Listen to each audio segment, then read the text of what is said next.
What people first noticed was the clip itself, but what mattered wasn't the video, it was the timing. By the time this footage resurfaced, the ground around Sean Combs was already unstable.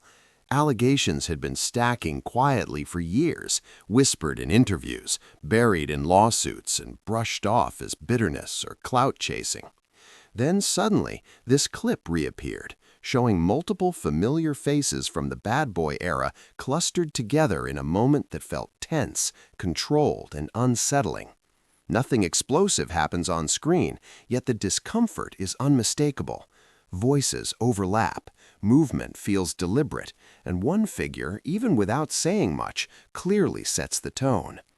What viewers didn't realize at first is that this wasn't just another old reality TV moment going viral. It landed at a time when people were finally willing to connect dots they'd ignored before.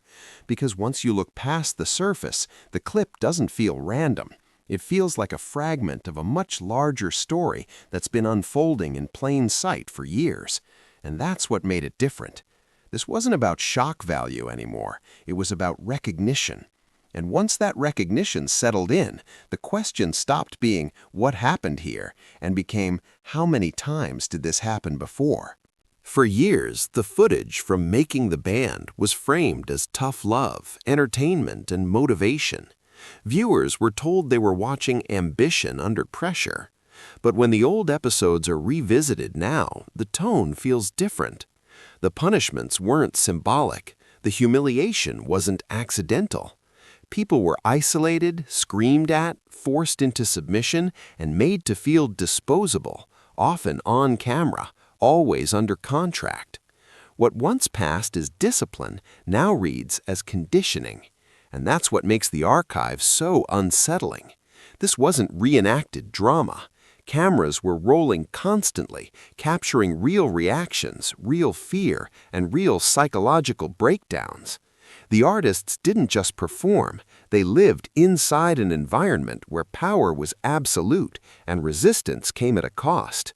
When people today describe being confused, dependent, or not fully themselves during that period, it aligns eerily well with what viewers watched unfold years ago without questioning it. The show didn't create the system, it documented it.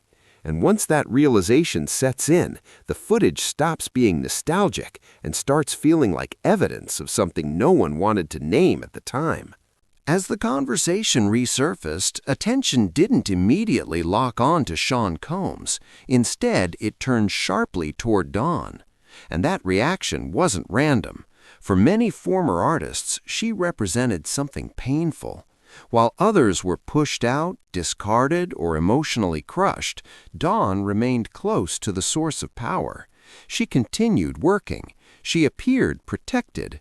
From the outside, it looked like survival. From their perspective, it felt like alignment. Especially for those who had personal relationships with her, the sense of betrayal cut deeper. They remembered someone who witnessed the same conditions, felt the same pressure, yet didn't walk away when they did. So when she later spoke about her own suffering, it collided with unresolved resentment.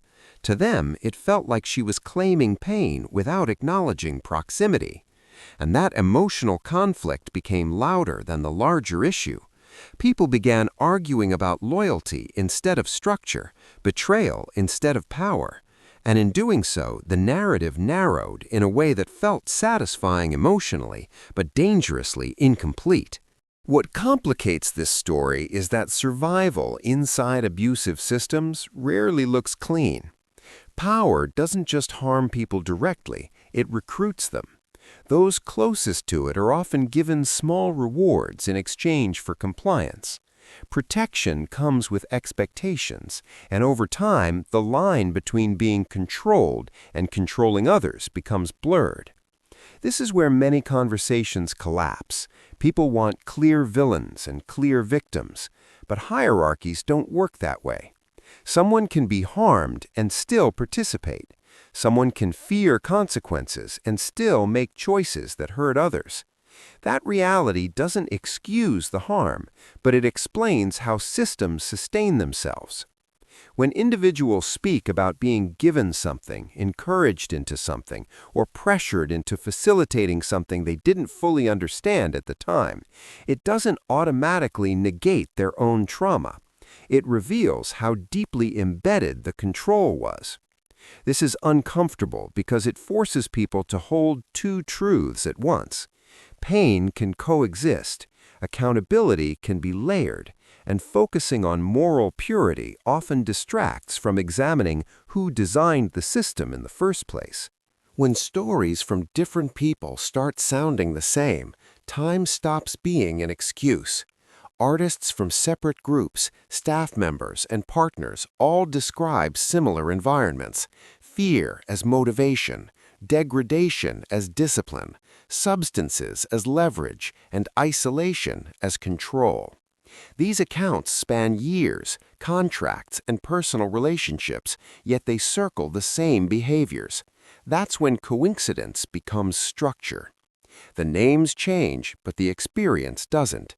People describe losing their sense of autonomy, being kept off balance, and feeling dependent on approval that could vanish overnight. And critically, they describe others facilitating access, whether knowingly or out of fear. This isn't about one bad night or one broken relationship. It's about a system that rewarded silence and punished resistance. And once that system is recognized, it becomes clear why focusing on one person's actions misses the point. The center of gravity was never Dawn. It was the power that made her and everyone else replaceable.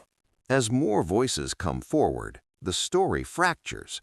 People argue over timelines, intentions, and who suffered more. Public contradictions multiply, emotional responses clash.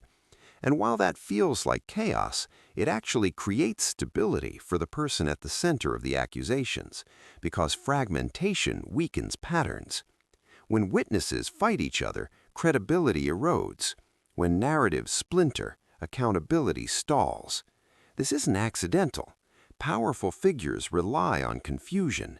They benefit when pain turns inward instead of upward.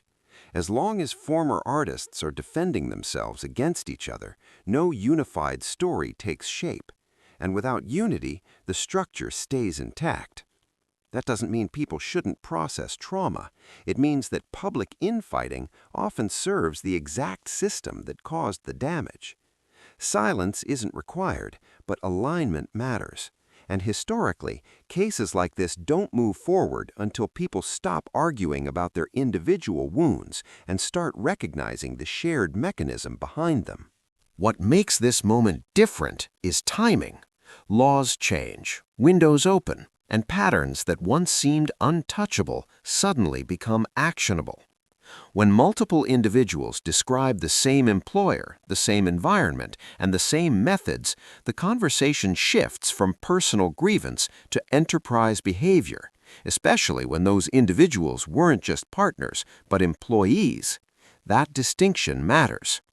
Coordinated civil actions and enterprise-based investigations don't rely on one perfect victim. They rely on repetition. And extended filing windows mean stories once considered expired may now be viable again. This isn't symbolic progress, it's strategic. History shows that these cases don't break when the first person speaks.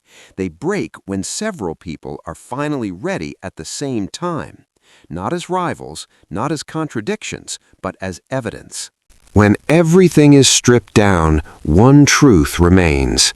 Everyone inside that system lost something. Some lost careers, some lost trust, some lost themselves for a period of time they're still trying to understand. And some, in trying to survive, caused harm that still echoes today. But one person benefited from all of it. Power flowed upward, protection flowed inward, and accountability was delayed by fear, contracts, and division. This moment isn't about forgiveness or liking anyone involved. It's about recognizing that people who were broken on camera, behind closed doors, and under binding agreements were never each other's enemy. The real story was always bigger than personal beef. And now, for the first time, the clock may finally be working against the person who thought it never would.